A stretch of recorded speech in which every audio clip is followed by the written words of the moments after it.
Isang mapagpalang umaga sa inyong lahat.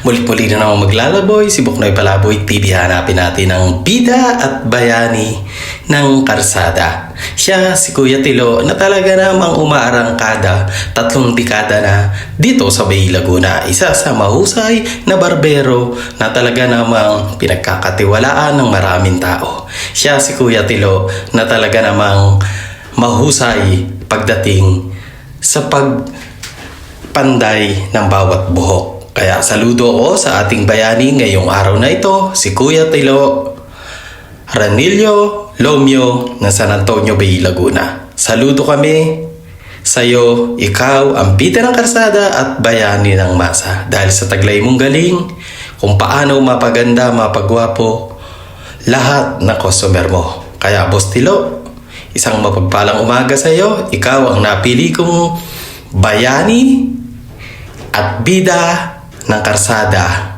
Mula kay Buknoy Palaboy TV, mabuhay ka, Boss Tilo. At talaga namang bakas na bakas kay tatay ang gandang lalaki. At talaga namang masisiyahan ka sa gupit ni Sir Tilo. Kaya mga padyak, mga ka-viewers, kung ikaw bago pa lamang sa aking channel, don't forget to like, share, and subscribe Buknoy Palaboy TV na nag-iiwan muli ng isang kasabihan na tumakbo ng matulin at nagmamadaling mag-subscribe sa akin. Lahat kayo pagpapalain ko ikaw bago pa lamang sa aking channel. Huwag kalimutang pindutin ang notification bell upang maging updated sa mga bagong video na ina-upload ko. Kaya guys, don't forget to like, share, and subscribe Buknoy Palaboy TV. Saludo ako sa iyo, Boss Tilo. Ikaw ang bida ng karsada at bayani ng masa. Saludo ako sa iyo, Boss Tilo.